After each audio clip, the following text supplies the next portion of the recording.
Car ತೆಗಿಬೇಕಂತ ಮನಸ್ಸಲ್ಲಿತ್ತು. But ನಾವು ರೈತರಾಗಿ ಕಷ್ಟ ಇದೆ, ಹೌದು, ದುಡ್ದು ತೆಗಿಯೋದೊಂದು ಕಷ್ಟ ಇದೆ. ಬಂದು ಇಲ್ಲಿ ಅಮ್ಮನ ಹತ್ರ ಕೇಳ್ಕೊಂಡೆ, ಅಮ್ಮ ನಾನು ನೆಕ್ಸ್ಟ್ ಟೈಮ್ ಬಂದಾಗ ನಾನು ಕಾರ್ ತಗೊಂಡು ನಿನ್ನ ಜಾಗ ಬರ್ಬೇಕಮ್ಮ ಅಂತ. ಬಟ್ ಕಾರ್ ತಗೊಂಡಿದ್ದೀನಿ ಅಂದ್ರೆ ಮನೆ ಕಟ್ಟಿದಾದ್ಮೇಲೆ ಅಮ್ಮನ್ನ ಹರಕೆ ತೀರಿಸ್ಲಿಕ್ಕೆ ಬಂದಿದ್ದೀರಿ. ಮದುವೆ ಆಗ್ಬೇಕಂತೂ ಆರಕೆ ಮಾಡ್ಕೊಂಡಿದ್ದೀನಿ, ಮದುವೆನೂ ಆಗಿದೆ. ನನ್ನ ಮಗನಿಗೆ ಇಲ್ಲಿಗೆ ಹೆಲ್ತ್ ಇಶ್ಯೂ ಇತ್ತು. ಅವನಿಗೆ ಹಾಸ್ಪಿಟ್ಲಾಗ ತುಂಬ ಕಡೆ ಹಾಸ್ಪಿಟ್ಲಿಗೆ ತೋರಿಸಿದ್ದೆ, ಹಾಸ್ಪಿಟ್ಲಲ್ಲಿ ಸರಿ ಹೋಗ್ಲೇ ಇಲ್ಲ. ಏನು ಹೆಲ್ತ್ ಇಶ್ಯೂ ಅಂದ್ರೆ ತಾಯಿ ಕೊಟ್ಟರೆ ಒಳ್ಳೇದು ಅಂತ ಕೇಳ್ಕೊಂಡು ಆಗಲಿ, ಖಂಡಿತ ತಾಯಿ ಒಳ್ಳೇದು ಮಾಡಲಿ ನಿಮಗೆ ಅಂತೇಳಿ ಒಂದು 500 ಹಾಕಬೇಕಂತ ಕೈಯಲ್ಲಿ ಇಟ್ಕೊಂಡಿದ್ದೆ. ಬಟ್ ಅವರೇ ಸ್ವಾಮೀಜಿಯವ್ರು ಹೇಳಿದ್ರು, ನೀನು ತುಂಬ ತೊಂದರೆನಲ್ಲಿ ಬಂದಿದ್ಯಾ, ಕಷ್ಟದಲ್ಲಿ ಬಂದಿದ್ಯಾ, ನೀನು ದುಡ್ಡು ಬೇಡ, ನೀನು ಎತ್ಕೊಂಡು ಹೋಗು ಅಂತ ಹೇಳಿದ್ರು. ವ್ಯವಹಾರಿಕವಾಗೂ ಸಮಸ್ಯೆ ಇತ್ತು ಮತ್ತು ಈ ಕ್ರಿಟಿಕಲ್ ಹೆಲ್ತ್ ಬಗ್ಗೆನೂ ಇತ್ತು. ಸರಿ ಅನ್ನಿಸ್ತದ, ಚೆನ್ನಾಗಿದೆ. ಈ ತಾಯಿ ಸನ್ನಿಧಾನದಲ್ಲಿ ಆ ಸಮಸ್ಯೆ, ವ್ಯವಹಾರಿಕವಾದಂಥ ಸಮಸ್ಯೆಗಳು, ಹಣಕಾಸಿನ ಸಮಸ್ಯೆಗಳನ್ನ ಆದಷ್ಟು ತುಂಬ ಜನಕ್ಕೆ ನಾನು ನೋಡಿದ್ದೀನಿ, ಭಾಳ ಶೀಘ್ರವಾಗಿ ನೆರವೇರಿಸ್ಕೊಟ್ಟಿದ್ದಾಳೆ. ಅಲ್ಲಿ ಏನಿತ್ತು ಸಮಸ್ಯೆ, ಏನು ಮನಸ್ಸಲ್ಲಿ ಎತ್ಕೊಂಡು ಬಂದಿದ್ರೆ ಆ ಸಮಸ್ಯೆನ ಗುರುಗಳು ಎಕ್ಸಾಕ್ಟಾಗಿ ಹೇಳಿದ್ರಾ ನಿಮಗೆ? ಹೇಳಿದ್ರಾ?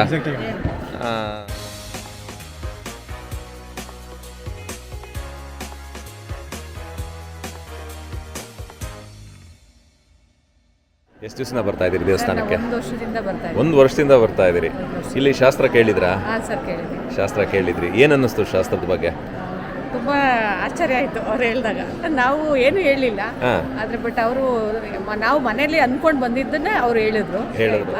ನನ್ನ ಮಗನಿಗೆ ಇಲ್ಲಿಗೆ ಹೆಲ್ತ್ ಇಶ್ಯೂ ಇತ್ತು. ಅವನಿಗೆ ಹಾಸ್ಪಿಟ್ಲಾಗ ತುಂಬ ಕಡೆ ಹಾಸ್ಪಿಟ್ಲಿಗೆ ತೋರಿಸಿದ್ದೆ, ಹಾಸ್ಪಿಟ್ಲಲ್ಲಿ ಸರಿ ಹೋಗ್ಲೇ ಇಲ್ಲ. ಏನು ಹೆಲ್ತ್ ಇಶ್ಯೂ ಅಂದರೆ ಯಾವ ಥರ? ಅವನು ಡಿಪ್ರೆಷನ್ಗೆ ಹೋಗ್ಬಿಟ್ಟಿದ್ದ, ಎಜುಕೇಷನ್ ಬಗ್ಗೆ ತಲೆ ಕೆಡಿಸ್ಕೊಂಡು. ಆಮೇಲೆ ನನಗೂ ಅವರು ಹೇಳಿದ್ರು ಆಸ್ಪತ್ರೆಗೆ ಅಡ್ಮಿಟ್ ಮಾಡಿಬಿಡಿ ಅಂತ. ನಾನು ಇದು ಯೂಟ್ಯೂಬಲ್ಲಿ ನೋಡ್ತಾ ಇದ್ದೆ ಜಾಸ್ತಿ. ಅದು ಎಷ್ಟು ದಿನ ಅಮಾವಾಸ್ಯೆ ಇತ್ತು, ನಾನು ಅಷ್ಟೊಂದು ನೀರು ಹಾಕ್ತಾರೆ ಅಂತ ಅದರಲ್ಲೆಲ್ಲ ನೋಡಿದ್ದೆ ಮೊಬೈಲಲ್ಲಿ.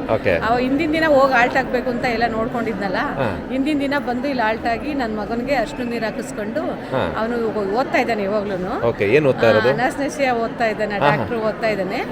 ಅವನು ಇಲ್ಲಿ ಬಂದು ಅವ್ನಿಗೆ ಓದಕ್ಕೆ ಇಂಟ್ರೆಸ್ಟ್ ಇರಲಿಲ್ಲ. ಇಲ್ಲಿ ಮತ್ತೆ ಅವನು ದೊಡ್ಡವನಲ್ವಾ, ಅವನಿಗೆ ನಿಂತ್ಕೊಳಕ್ಕೆ ಮುಜುಗರ, ಆದ್ರೂ ಅಕ್ಷರಾಭ್ಯಾಸ ಮಾಡಿಸ್ಕೊಂಡು ಓದೆ. ಇವಾಗ ಚೆನ್ನಾಗಿದ್ದಾನೆ, ಹೆಲ್ತ್ ಚೆನ್ನಾಗಿದೆ. ಇವಾಗ ಇನ್ನೂ ಮುಂದಕ್ಕೆ ಓದ್ತೀನಿ ಅಂತ ಇದ್ದಾನೆ. ಅದು ಖುಷಿ, ಖುಷಿ. ನನ್ನ ದೊಡ್ಡ ಮಗನಿಗೆ ಮದುವೆ ಸೆಟ್ ಆಗಿದೆ. ಅದರಲ್ಲಿ ನಮಗೂ ಸ್ವಲ್ಪ ದುಡ್ಡು ಕಾಸು ಅದರಲ್ಲಿ ಪ್ರಾಬ್ಲಮ್ ಇತ್ತು. ಮೊನ್ನೆ ಬಂದು ಕೇಳ್ಕೊಂಡು ಹೋಗಿದ್ವಿ. ಈಗ ಬಂದು ವರ್ಷ ಮಡ್ಲಕ್ಕಿ ಕೊಟ್ಟು ಹೋಗಿ ಸರಿ ಹೋಗುತ್ತೆ, ಹಣಕಾಸಿಗೆ ಚೆನ್ನಾಗಿ ಅನುಕೂಲ ಆಗುತ್ತೆ ಅಂತ ಹೇಳಿದ್ರು. ಬಂದಿದ್ದೀನಿ, ಆದ್ರೂ ನಂಬಿಕೆ ಇದೆ ನನಗೆ. 1 ವರ್ಷದಿಂದ ಬರ್ತಾ ಇದ್ದೀರಿ ಅಂದ್ರೆ ನಂಬಿಕೆ ಇರೋದಕ್ಕೆ ಬರಕ್ಕೆ ಸಾಧ್ಯ. ಸೊ ಇವಾಗ ಮಗಂದು ಹೆಲ್ತ್ ಇಶ್ಯೂ ಸರಿ ಹೋಗ್ಬೇಕಾದ್ರೆ ತಾಯಿ ಕಾರಣ ಅಂತೀರಿ. ನಮಸ್ಕಾರ. ನಮಸ್ತೆ ಸರ್. ಎಷ್ಟನೇ ಸಾರಿ ಬರ್ತಾ ಇರೋ ದೇವಸ್ಥಾನಕ್ಕೆ? ನಾನೊಂದು 5 ಸಲ ಬಂದಿದ್ದೀನಿ ಸರ್. 5 ಸಾರಿ ಬಂದಿದ್ದೀರಿ. ಎಲ್ಲಿ ಅವರು?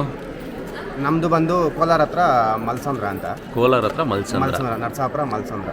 ಸೊ ಕೋಲಾರಿಂದ ಇಲ್ಲಿಗೆ ಬರ್ತಾ ಇದ್ದೀರಿ, 5ನೇ ಸಾರಿ ಬರ್ತಾ ಇದ್ದೀರಿ. 5ನೇ ಸಾರಿ ಬರಬೇಕಾದ್ರೆ ತಾಯಿ ಅನುಕೂಲ ಮಾಡಿದ್ರೇನೆ ಅದು ಪದೇ ಪದೇ ಬರ್ಲಿಕ್ಕೆ ಸಾಧ್ಯ. ಏನು ಅನುಕೂಲ ಮಾಡಿಕೊಟ್ಟಿದ್ದಾಳೆ ತಾಯಿ? ಏನಂದ್ರೆ ನಾನು ಬಂದಿದ್ದು ನನ್ನ ಫ್ರೆಂಡ್ ಜೊತೆಯಲ್ಲಿ ಬಂದಿದ್ದು.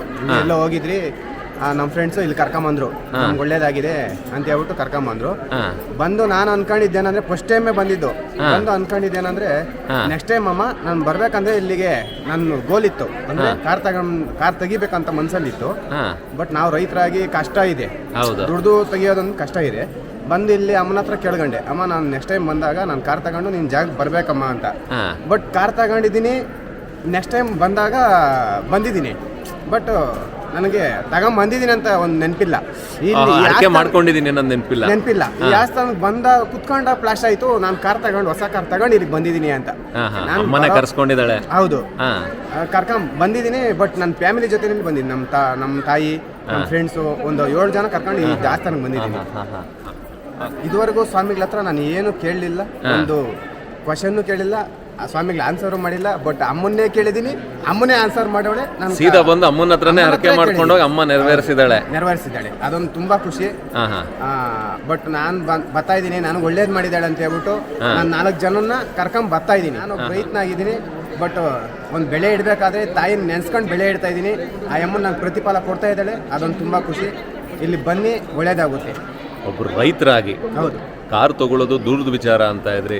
ಸೊ ಈ ಅಮ್ಮನ ಹತ್ರ ಬಂದ ಮೇಲೆ ನಿಮ್ಮ ಆಸೆ ನೆರವೇರಿಸಿದಾಳೆ. ಹಾಗೆ ನಿಮ್ಮ ಆಸೆಗಳು ಏನೇ ಇರಲಿ, ನಿಮ್ಮ ಕಷ್ಟಗಳು ಏನೇ ಇರಲಿ, ತಾಯಿ ಅದನ್ನೆಲ್ಲ ನೆರವೇರಿಸಿ ಪರಿಹರಿಸಲಿ. ಧನ್ಯವಾದಗಳು. ಆಮೇಲೆ ನಾವು ಮದುವೆ ಆಗ್ಬೇಕಂತೂ ಆರಕೆ ಮಾಡ್ಕೊಂಡಿದ್ದೀನಿ. ಮದುವೆನೂ ಆಗಿದೆ. ಓ, ಇಲ್ಲೇ ನಿಂತಿದ್ದಾರೆ ಪಕ್ಕದಲ್ಲೇ. ಕಾರ್ಡ್ ಎಲ್ಲ ಇದು ಮಾಡ್ಕೊಂಡು ಹೋಗಿ ಮದುವೆನೂ ಆಗಿದೆ. ಇನ್ನೂ ಒಂದು ಅರ್ಕೆ ಕಟ್ಟಿದ್ದೀನಿ. ಆ ಅಮ್ಮನ ನೆರವೇರಿಸಿದಾಗ ಅದನ್ನ ನಾನು ಖಂಡಿತ ಒಳ್ಳೇದು ಮಾಡಲಿ, ಎಲ್ಲರಿಗೂ ಒಳ್ಳೇದು ಮಾಡಲಿ. ಶಾಸ್ತ್ರ ಕೇಳಿದ್ರಾ? ಕೇಳಿದೆ, ಫಸ್ಟ್ ಟೈಮ್ ಕೇಳಿದೆ. ನಾನು ಅನ್ಕೊಂಡಿದ್ದ ಹಾಗೆ ಹೇಳಿದ್ರು. ಹೇಳಿದ್ರು. ನನಗೆ ಸ್ವಲ್ಪ ಖುಷಿ ಆಯ್ತು ಅವ್ರು ಹೇಳಿದ್ದಕ್ಕೆ. ನಾನು ಸ್ವಲ್ಪ ಪರ್ಸನಲ್ದು ಸ್ವಲ್ಪ ಕೇಳಿದ್ದೆ, ಅದು ಹೇಳಕ್ಕಾಗಲ್ಲ. ಮನಸ್ಸಲ್ಲಿ ಹೇಳಿದ್ರೆ ಖುಷಿ. ಹೌದು, ಅದಕ್ಕೆ ತುಂಬಾ ಸಮಸ್ಯೆಗಳಿತ್ತು. ಆಮೇಲೆ ನನಗೆ ದುಡ್ಡು ಕೊಡೋದಕ್ಕೆ ಅವತ್ತಿನ ದಿನ ಪರಿಸ್ಥಿತಿ ಇರಲಿಲ್ಲ ಶಾಸ್ತ್ರ ಕೇಳಕ್ಕೆ ಅಂತ ಬಂದಾಗ. ಆದ್ರೆ ಕೇಳಬೇಕು ಶಾಸ್ತ್ರ ಅನ್ನೋ ಒಂದು ನೆಸೆಸರಿ ತುಂಬಾ ಇತ್ತು ನನಗೆ. ನಾನು ರಿಕ್ವೆಸ್ಟ್ ಮಾಡ್ಕೊಂಡೆ ಸ್ವಾಮೀಜಿ ಹತ್ರ, ನಾನು ಅಮೌಂಟ್ ತಂದಿಲ್ಲ, ನನ್ನ ಹತ್ರ ಈಗ ಸದ್ಯಕ್ಕೆ ಇಲ್ಲ ಸ್ವಾಮಿ ಅಂತ ಅಂದಿದ್ದಕ್ಕೆ ಒಂದು ಲೆಟ್ರ್ ಬರ್ಕೊಡಿ ಅಂತ ಹೇಳಿದ್ರು. ಲೆಟ್ರ್ ಬರ್ಕೊಟ್ಬಿಟ್ಟು ನಿವೇದನಾ ಪತ್ರ, ಹೌದು, ರಿಕ್ವೆಸ್ಟ್ ಕೇಳ್ಕೊಂಡೆ. ನಾನು ರಿಕ್ವೆಸ್ಟ್ ಲೆಟ್ರ್ ಕೊಟ್ಟು ಈ ಥರ ನನ್ನ ಹತ್ರ ಅಮೌಂಟ್ ಇಲ್ಲ ಈಗ ಸದ್ಯಕ್ಕೆ ಅಂತೇಳಿ. ಸರಿ, ಆದಷ್ಟು ನನ್ನ ಕೈಯಲ್ಲಿ ಆಗಿದ್ದು ಇಲ್ಲ ಅಂತ ಹೇಳಬಾರ್ದು ತಾಯಿಗೆ ಅಂತೇಳಿ ಒಂದು 500 ಹಾಕಬೇಕಂತ ಕೈಯಲ್ಲಿ ಇಟ್ಕೊಂಡಿದ್ದೆ. ಬಟ್ ಅವರೇ ಸ್ವಾಮೀಜಿಯವ್ರು ಹೇಳಿದ್ರು, ನೀನು ತುಂಬ ತೊಂದರೆನಲ್ಲಿ ಬಂದಿದ್ಯಾ, ಕಷ್ಟದಲ್ಲಿ ಬಂದಿದ್ಯಾ, ನೀನು ದುಡ್ಡು ಬೇಡ, ನೀನು ಎತ್ಕೊಂಡು ಹೋಗು ಅಂತ ಹೇಳಿದ್ರು. ಆ ತಾಯಿನೇ ಅವ್ರ ಮುಖಾಂತರ ಹೇಳಿಸಿದ್ರು ಅನ್ಕೊಂತೀನಿ. ಆ ತಾಯಿಗೆ ಗೊತ್ತಾಗಿದೆ ನನ್ನ ಕಷ್ಟ, ಹೇಳ್ಕೋಬಾರ್ದು. ಅದೇ ಹೇಳಿದ್ರಲ್ಲ, ತಾಯಿ ಹತ್ರ ಮಾತ್ರ ಹೇಳ್ಕೋಬೇಕು ನಮ್ಮ ಕಷ್ಟ ಎಲ್ಲ, ಎಲ್ಲರ ಹತ್ರ ಹೇಳ್ಕೋಬಾರ್ದು ಅಂತ.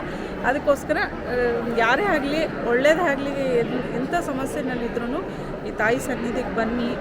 ತುಂಬ ಪಾಸಿಟಿವ್ ಇದೆ ಈ ದೇವಸ್ಥಾನದಲ್ಲಿ. ಏನೇ ಒಂದು ಕಷ್ಟಗಳು ಅಂತ ಇಲ್ಲದೆ ಇದ್ರೂ ಕೂಡ ಮನಸ್ಸಿನ ಒಂದು ಭಾರ ಇಳಿಯೋಂಥ ಜಾಗ ನಮ್ಮಲ್ಲ ಅಂತ. ಯಾರನ್ನು ನಂಬ್ತಿರೋ ಬಿಡ್ತಿರೋ, ದೇವಸ್ಥಾನನೂ ನಂಬೇಡ, ದೇವಸ್ಥಾನದೊಳಗಡೆ ಇರೋ ತಾಯಿನ ನಂಬಿ ಬನ್ನಿ. ದೇವರು ಯಾವತ್ತೂ ಯಾರಿಗೂ ಕೆಟ್ಟದಲ್ಲ. ಮನುಷ್ಯರು ಕೆಟ್ಟೋಗಿರ್ಬೋದು, ದೇವ್ರು ಯಾವತ್ತೂ ಒಳ್ಳೆಯವ್ರೆ. ಆ ತಾಯಿ ಎಲ್ಲರಿಗೂ ಒಳ್ಳೇದು ಮಾಡಲಿ. ನನಗೆ ಸ್ವಲ್ಪ ಒಳ್ಳೇದಾಗಿದೆ, ಅದಕ್ಕೆ ನಾನು 2ನೇ ಟೈಮ್ ಬಂದಿದ್ದೀನಿ. ನಾನು ಇನ್ನೂ ಬರ್ತಾ ಇರ್ತೀನಿ. ನನ್ನ ತುಂಬ ಸಮಸ್ಯೆಗಳಿದೆ, ಒಂದೊಂದು ತಾಯಿ ನೆರವೇರಿಸ್ಕೊಡ್ತಾಳೆ ಅಂತ ತುಂಬ ನಂಬಿ ಬರ್ತಾ ಇದ್ದೀನಿ. ಆ್ಯಸ್ ಪರ್ ಮೈ ಎಕ್ಸ್ಪೀರಿಯನ್ಸ್, ನಾನು ತುಂಬ ವರ್ಷದಿಂದ ಬರ್ತಾ ಇದ್ದೀನಿ ಇಲ್ಲಿ, ತುಂಬ ಜನನ ಮಾತಾಡಿಸ್ತೀನಿ. ಸೊ ನನ್ನ ಎಕ್ಸ್ಪೀರಿಯನ್ಸ್ ಮುಖಾಂತರ ನಿಮಗೊಂದು ಹೇಳಕ್ಕೆ ಇಷ್ಟಪಡ್ತೀನಿ ಅಂತ ಹೇಳಿದ್ರೆ, ನಿಮ್ದು ಏನು ಫೈನಾನ್ಷಿಯಲ್ ಕ್ರೈಸಿಸ್ ಇದೆ ಈ ತಾಯಿ ಸನ್ನಿಧಾನದಲ್ಲಿ, ಆ ಸಮಸ್ಯೆ, ವ್ಯಾವಹಾರಿಕವಾದಂಥ ಸಮಸ್ಯೆಗಳು, ಹಣಕಾಸಿನ ಸಮಸ್ಯೆಗಳನ್ನ ಆದಷ್ಟು ತುಂಬ ಜನಕ್ಕೆ ನಾನು ನೋಡಿದ್ದೀನಿ. ಭಾಳ ಶೀಘ್ರವಾಗಿ ನೆರವೇರಿಸ್ಕೊಟ್ಟಿದ್ದಾಳೆ. ನಿಮಗೂ ಅದೇ ರೀತಿ ತಾಯಿ ನೆರವೇರಿಸ್ಕೊಡ್ಲಿ. ಸದಾಕಾಲ ತಾಯಿ ಭಕ್ತೆ ಆಗಿ ಈ ಮಠಕ್ಕೆ ಬರ್ತಾ ಇರಿ. ಒಳ್ಳೇದಾಗಲಿ madam. Thank you. Eeramma Ganji ಅಂತ ಹೇಳಿ. ಎಲ್ಲಿಂದ ಬರ್ತಾ ಇರೋದು? ಕೊಪ್ಪಳ ಡಿಸ್ಟಿಕ್ ಗಂಗಾವತಿ. ಓ, ಕೊಪ್ಪಳದಿಂದ ಬಂದಿದ್ದೀರಿ. ಎಷ್ಟನೇ ಸಾರಿ ಬರ್ತಾ ಇರೋದು? ಇದು 3ನೇ ಸಾರಿ.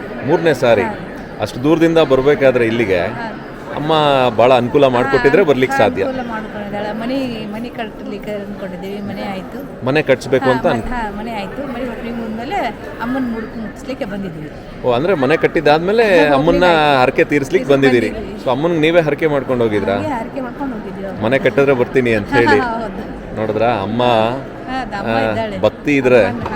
ಓಕೆ, ಆಶೀರ್ವಾದ ಅಮ್ಮಂದು ಐತಿ ನಮಗೆ. ಏನ್ ಅನ್ಸುತ್ತೆ ಕ್ಷೇತ್ರದ ಬಗ್ಗೆ? ಚೆನ್ನಾಗಿ ಅನಿಸ್ತದೆ. ನೋಡೋಂಥವ್ರಿಗೆ ಏನು ಹೇಳಕ್ ಇಷ್ಟಪಡ್ತೀರಿ?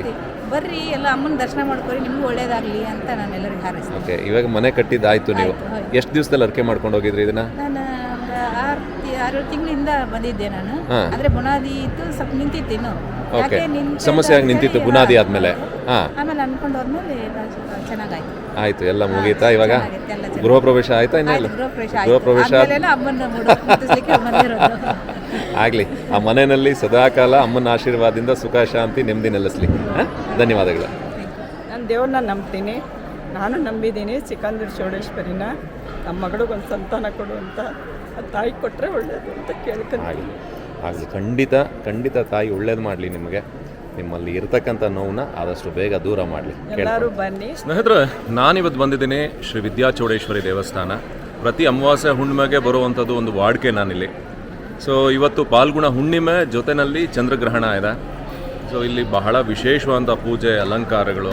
ಪ್ರತಿ ಸಾರಿನೂ ನಾನು ಇಲ್ಲಿ ಬಂದಂಥ ಭಕ್ತರನ್ನ ಮಾತಾಡಿಸಿ ಅವ್ರಿಗಾಗಿರ್ತಕ್ಕಂಥ ಅನುಭವನ ತಮಗೆ ತಿಳಿಸುವಂಥದ್ದು ನನ್ನ ವಾಡಿಕೆ ಜೊತೆಯಲ್ಲಿ. ಸೊ ಹಾಗೆ ಇಲ್ಲಿ ನಡೆಯುವಂಥ ಕಳಶಶಾಸ್ತ್ರದಲ್ಲಿ ಬಂದಂಥ ಭಕ್ತಾದಿಗಳ ಅನುಭವ ಹೇಗಿತ್ತು, ಕಳಶಶಾಸ್ತ್ರದಲ್ಲಿ ಗುರುಗಳು ಅವರಿಗೆ ಕರೆಕ್ಟಾಗಿ ಹೇಳಿದ್ರು ಅವ್ರ ಮನಸ್ಸಲ್ಲಿದ್ದಂಥ ಸಮಸ್ಯೆಗಳನ್ನು. ಹಾಗೆ ಇಲ್ಲಿ ತುಂಬ ಸಾರಿ ರಿಪೀಟ್ ಆಗಿ ಬರುವಂಥವ್ರು ಇದ್ದಾರೆ, ತುಂಬ ವರ್ಷಗಳಿಂದ ಬರುವಂಥವ್ರು ಇದ್ದಾರೆ. ಯಾಕೆ ಅಂತ ಹೇಳಿದ್ರೆ ತಾಯಿ ಅವ್ರಿಗಿರ್ತಕ್ಕಂಥ ಸಮಸ್ಯೆನ ಪರಿಹಾರ ಮಾಡೋದ್ರಿಂದನೇ ಅವ್ರು ಬರೋಕ್ಕೆ ಸಾಧ್ಯ ಆಗುತ್ತೆ. ಸೊ ಅವರಲ್ಲಿ ಯಾರಾದರೂ ಇದ್ದರೆ ಅವರ ಏನು ಸಮಸ್ಯೆಗಳು ಪರಿಹಾರ ಆಗಿದೆ, ತಾಯಿ ಹೇಗೆಲ್ಲ ನಡೆಸ್ಕೊಟ್ಟಿದ್ದಾಳೆ ಪ್ರತಿಯೊಂದನ್ನು ತಿಳಿಸ್ತಾ ಹೋಗ್ತೀನಿ.